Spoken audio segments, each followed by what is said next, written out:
Hello, all you magnificent people, Turbo the Magnificent here, and today we are in for a little bit of a mini half episode of the Expert Calamity playthrough. So, I wanted to talk about a few things in this episode. This will just sort of be talkative. I will be showing off a couple of things, though. So, the next episode of this probably will not be out for a little bit. Sometime mid-next week is probably the soonest that I'll get it out. The next episode. I'm not really sure. And the reason for that is because at this point in the Calamity mod, there is not much to do other than just farm a whole lot of materials. And I mean a whole lot of materials. Like, good God, you need a lot of stuff for the endgame armor and weapons and stuff.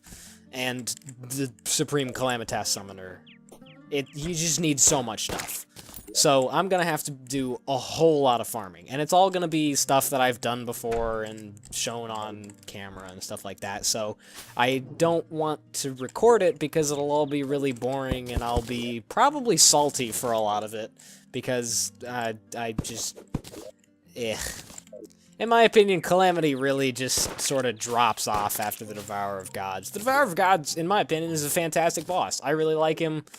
Yeah, he made me a bit angry, but he was a fun boss. It was fun to get better at it and to finally finish him off. I felt like I accomplished something. Yaren's fight's just too random, in my opinion. It's just kind of like, well, you have to move around at the speed of sound in order to dodge his charges and stuff like that. But while you're moving that fast, you cannot predict his projectiles or anything like that. And oh, there's tornadoes making you severely limited in your amount of movement space. And oh, by the way, he's invincible. And it's... I do not like the Yaren boss fight at all. But yeah, maybe that's just me. And then the fact that you just have to farm after that. There's no bosses after that. It's just farm... previous events a whole hell of a lot until it's over. And it's like, okay, that's fine. But yeah, so don't really know when the next episode will be out. There's not really anything else to do. I did just remember that the Old One's Army is a thing that exists, and I suppose I could do that, but it's more of, like, vanilla endgame level, but I'm so far past Moonlord and crap. Like, it's kind of ridiculous at this point.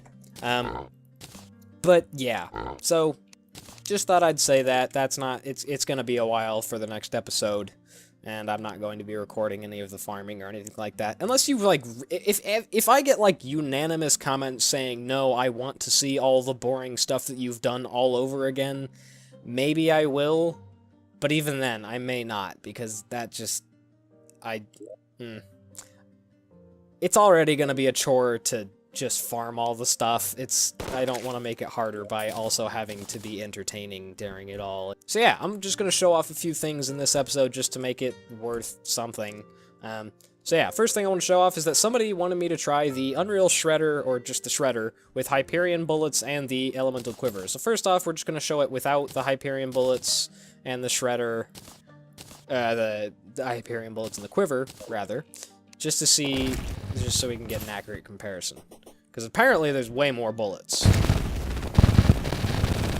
I don't know, that's a lot of bullets. I don't know. We'll give it a go.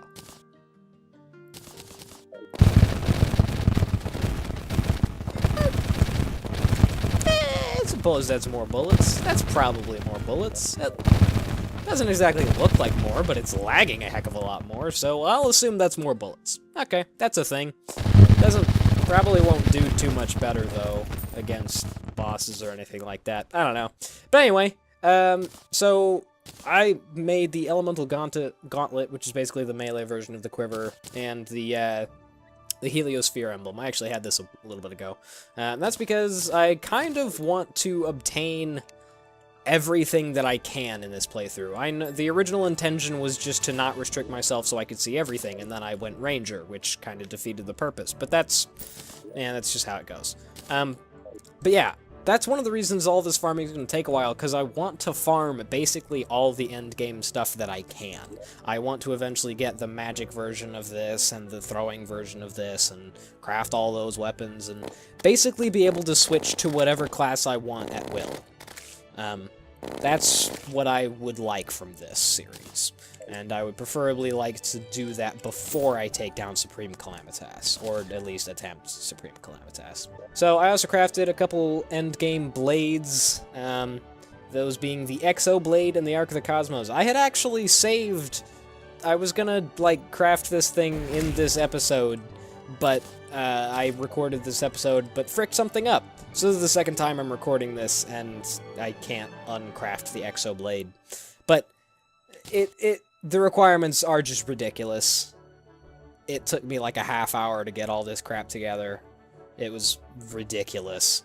But I'd say it was safely worth it. So it does a lot of damage, about 1,000, and the damage goes up the lower on health you are. It has a chance to freeze enemies when you hit them, and then if you hit enemies, then you get these weird projectiles that, like, surround you for some reason.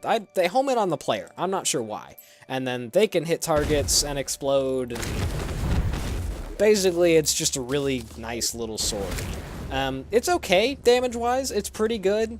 The thing that saves it is the lifesteal, though, because it has lifesteal. The lower on health you are, the more lifesteal it has. It's pretty alright. I fought the Devourer of Gods with it, and I was able to keep myself alive quite easily by just, like, running under him and scraping his belly with a sword.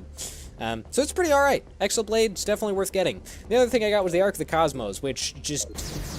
It's not even close. Like, the comparison between... It's not even close. This thing's okay. It shoots a whole bunch of homing stars. All of those stars are homing and stuff like that. It apparently does different projectiles based on what biome you're in. That's a lie. It's the same projectiles every biome, but it does, I guess, different debuffs and things like that. I'm not really sure. It's an alright sword. It's pretty cool. Doesn't do the best damage. It's fast. It's cool. It's alright. I like it. But I like the Exo Blade better. Oh, look, there's those irradiated slimes. I definitely need to kill those a lot. So yeah, that's kind of everything I have at the moment. I don't really have anything else new to show you, I don't think. That's really all I've got to show. Don't know when the next episode will be. The next episode might be the finale of the series. I'm not sure. What I'm going to do after this series, I have no idea. I got nothing. All I know is I gotta go do a whole lot of farming. So, anyway, that is going to do it for this little miniature half episode. I don't even know if you could count this as a half episode. It's 10 minutes of recording, and I'll probably edit it down to shorter. So, thank you all so much for watching. If you actually made it to the end of this video, hope you all have a magnificent day. Durbo the Magnificent out.